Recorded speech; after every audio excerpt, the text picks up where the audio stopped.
So I'm here with Whoatv, been walking around the hotel, bumped into them, and they're like, never interviewed me before, never wanted anything to do with me. They're not bothered, and then they're like, oh, you know, we need someone to run down the card and talk about the fight, so we can. And I was like, all right, I'll do it. But they were getting my invoice, because the first time they use me, they're going to employ me now to like do a job for them. They haven't even interviewed me. They haven't even asked me about my fight, but they want me to talk about other people's fights. So I'm going to run through the card, give you my opinion, let you know how it's going to go down. You know, the only opinion that matters, the big slows. Here we go. We're going to go start from the bottom. So the little guys, Phil Harris, out of Portsmouth, England. He's going to be fighting Louis, the green-haired dude from New Jersey, I think, Hobin. Tough fight to call, really, this one. I think, you know, obviously I'm English. I'm hoping Phil can pull it off. But, I mean, a man's got green hair. It's quite distracting, difficult to deal with. You know, I suppose you can see his head moving a lot more. I'm going to go for Phil Harris via decision on this one. We've got Igor versus Danny Mitchell. Danny Mitchell's debut in the UFC. Very, very entertaining guy. Pulls off amazing submissions. I remember when he got a flying triangle against Dean Amazinger. I think it was at Bama. Great fight. But he's got a pretty tough guy in Igor to deal with. I think it's either going to be a decision win for Igor, or Danny Mitchell's going to pull off something spectacular, maybe a twister, or, you know, that's the sort of level he's at on the ground. Very, very good black belt. We've got Davey Grant coming up next. Davey Grant, I'm a fan of Davey Grant, very exciting guy. Watched him on the Ultimate Fighter. He got the chance to fight in the finale. Had a very, very tough fight against a Team Alpha guy. He's fighting Ronald something like that. Ronald. From Winnipeg, Canada. I'm going Davey Grant all the way. Very powerful, very long, very big and strong guy at the weight, you know, and I'm a big fan. He's exciting. I think this could be a really, really exciting fight because he brings it and he looks to finish, and he's a huge guy. So really looking forward to that. Bradley Scott fighting in the middleweight division against Claudio Enrique da Silva. Who's Brazilian but lives in England. I've seen a lot of his fights, been on the domestic scene a lot. Brad obviously got that very funny submission in his last bout. I think they call it a 10-finger choke, 10-finger guillotine, to beat some guy who was crap, let's be honest. And now he's fighting Claudio, who's he's not going to get him in any 10-finger chokes. This guy's good on the ground, very, very high-level jiu-jitsu practitioner. Bit of a mauler, doesn't really like to stand. He's going to try and get it to the mat. And look for a submission. Tough fight for Brad, I think. Claudio's UFC debut. He's going to announce himself to the world. I want Brad to win. Me and Brad were in here doing interviews together earlier. Great guy. He's been training out in the States for it. I think he has. It's going to go either way. It's either going to be a first-round mauling from Claudio. He's either going to go straight away, get a submission, rear naked choke, something like that. Or if it goes the distance, Brad will take over in the second round, third round, and could beat him with strikes or go to a decision. If it goes to a decision, I go Bradley Scott. Then we have the Frenchman Cyril Diabate, who's been around for a very, very long time, against Ilya Latifi from Malmo in Sweden. Ilya obviously coming off of the amazing fight. He managed to get main event in Sweden when Gustafsson had to pull out because of that cut, and he fought against Guillard Musasi. Interesting fight. Guy wasn't really ready for it, to be honest, and Guillard's a fantastic guy, fantastic striker. Pretty similar fight-wise, style-wise against Cyril. You know, I think Ilya is going to be looking for a takedown and get some heavy ground and pound off. I think this comes down to who performs, who turns up on the night and performs, because Cyril of late has not been that great. That even rhymes. Cyril of late has not been that great. He's struggled now and then with his fights, and then he's had some good performances. So if he performs well, I can see him taking Latifi apart.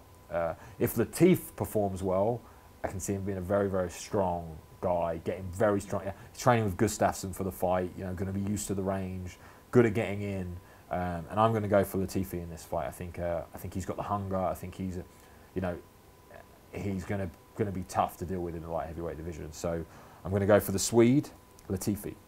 Then we move on to the main card. We've got the most boring man in MMA, Gunnar Nelson. I don't think I've ever said 2 words to him because he just nods and then walks off.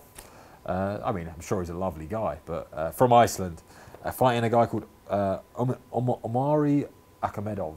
Russian. All the Russian guys, their names are so hard to say. You know, I have to bloody study this thing.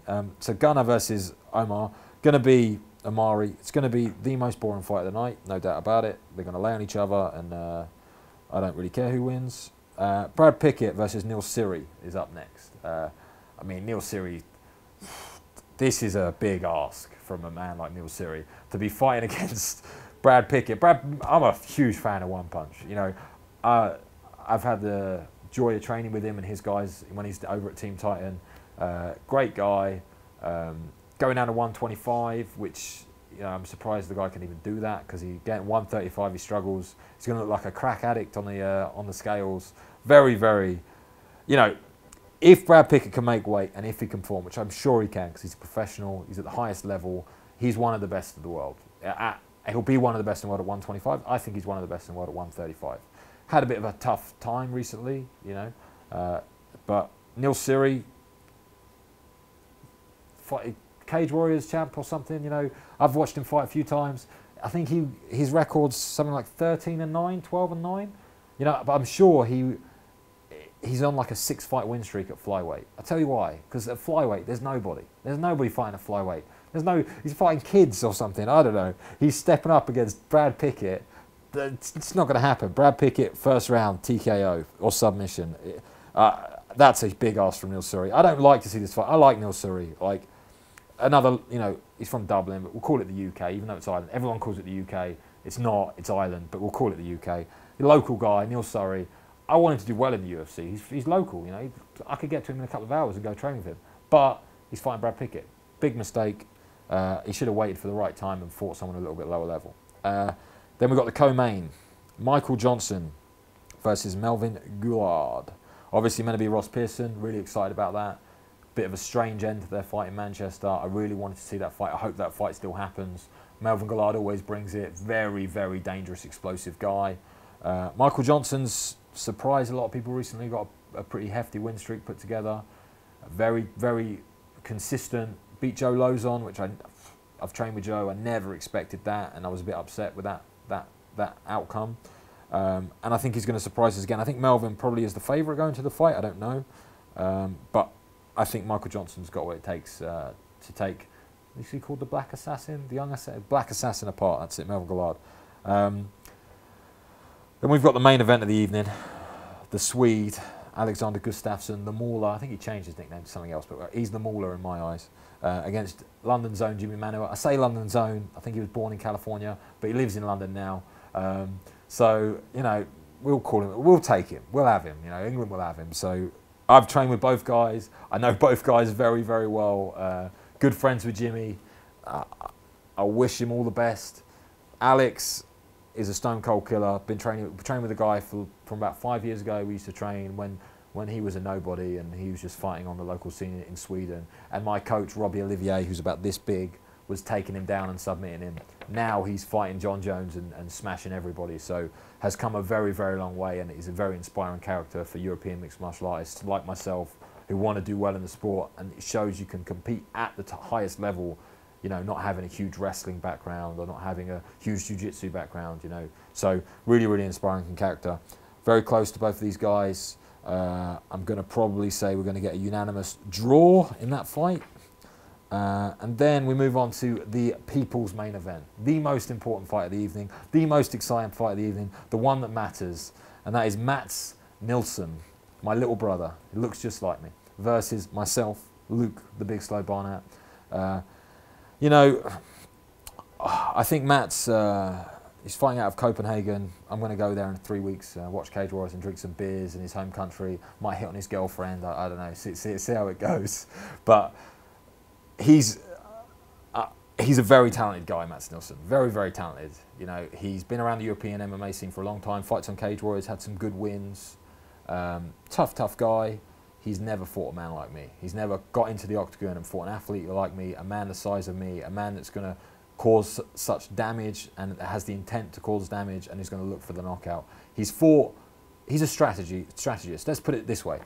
Mats Nilsson is not a fighter, he's a strategist. He's going to look to slowly put me on the ground, relaxed, and try and get a submission, a choke of some sort. I'm a fighter. I'm going to go in there and punch him as soon as I can, as hard as I can, as much as I can. And if you look at it in the UFC, when you look at these striker versus grappling matchups, yeah, with effective striking being the #1 thing for judges to look out for, it's very rare now you see a grappler beat a striker. Very, very rare. Just a bit of stats for you. But this is going to end in the second round, guys. Second round, it's going to probably be a right uppercut about 2.5 minutes in from myself knocking out Mats Nilsson. That's how the card's going to end. Then that's going to be shown just before the main event on Channel 5. Everyone's going to love it. I'm going to get performance of the night. I'm going to get 50 Gs. I'm going to love it, and my life's going to be fantastic. Then I'm going to go party, and you can come join me partying in London. Let me know if you enjoyed the event. Tweet me at Luke Barnatt. Hashtag Let's Go Big Slow. Hashtag UFC London. Get involved. Let me know your thoughts. If you think I'm a retard and all these predictions are wrong, let me know. Tell me. If you agree with me, tell me. You know, I want to hear your opinions. I'll be tweeting all week. I've got nothing better to do. I'm here at the UFC Hotel doing media with you guys, and, you know, let's get it done. So tune in on Saturday night, March 8th, UFC London. Manuwa versus Gustafsson. Really, Barnatt versus Nilsson. And let me know your thoughts.